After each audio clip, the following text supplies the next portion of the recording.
Welcome to my YouTube channel. SSLC biology പരീക്ഷയിൽ ചോദിക്കാൻ സാധ്യതയുള്ള ഇമ്പോർട്ടൻറ്റ് ചോദ്യങ്ങളെയാണ് നമ്മളിപ്പോൾ ഡിസ്കസ് ചെയ്തുകൊണ്ടിരിക്കുന്നത്. നമുക്ക് നോക്കാം. കേൾവി എന്ന അനുഭവം. ഇവിടുത്തെ ചിത്രം എക്സ്പ്ലെയിൻ ചെയ്യാൻ പോവുകയാണ്. ഓർഗൻ ഓഫ് കോട്ടിയുടെ ചിത്രം നമ്മൾ എക്സ്പ്ലെയിൻ ചെയ്ത് തന്നെ പഠിക്കാൻ പോവുകയാണ്. ഓക്കെ. ശബ്ദ തരംഗങ്ങൾ ടിമ്പാനത്തെ കമ്പനം ചെയ്യിക്കുന്നു. അവിടെ നിന്ന് കമ്പനം അസ്ഥിശൃംഖലയിലൂടെ കടന്നുപോയി ഓവൽ വിൻഡോയെ കമ്പനം ചെയ്യിക്കുന്നു. ഓവൽ വിൻഡോയുടെ ഘടനയും ടിമ്പാനത്തിന് സമാനമാണ്.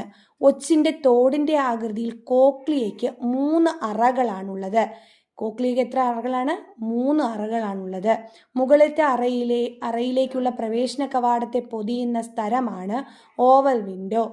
മുകളിലത്തെയും താഴത്തെയും അറകളിൽ പെരിലിംബ് എന്ന ദ്രവം നിറഞ്ഞിരിക്കുന്നു. മധ്യ അറയിൽ എൻഡോലിംഫും. മധ്യ അറയുടെയും താഴത്തെ അറയുടെയും ഇടയിലുള്ള സ്തരമാണ് ബേസിലാർ സ്തരം. ആ ബേസിലാർ സ്തരത്തിലാണ് ശബ്ദഗ്രാഹികൾ സ്ഥിതി ചെയ്യുന്ന ഓർഗൻ ഓഫ് കോട്ടി എന്ന ഭാഗമുള്ളത്. ഓർഗൻ ഓഫ് കോട്ടി കണ്ടോ?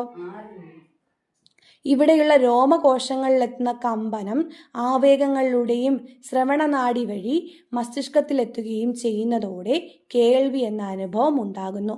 ഇത് മുകളിലത്തെ ഓർഗൻ ഓഫ് കോട്ടിയുടെ മുകളിലത്തെ അറ, ഇത് താഴത്തെ അറ, ഇത് ഓർഗൻ ഓഫ് കോട്ടി. ഇത് താഴത്തെ അറ, ഇത് മുകളിലത്തെ അറ, ഇത് എന്താണ്? Organ of Corti. ഇതാണ് നമ്മളിവിടെ കൃത്യമായിട്ട് നോക്കേണ്ട കാര്യം. അപ്പോൾ കേൾവിയുമായി ബന്ധപ്പെട്ട അനുഭവം എങ്ങനെ ഉണ്ടാകുന്നതെന്ന് മനസ്സിലായല്ലോ. Okay, thank you.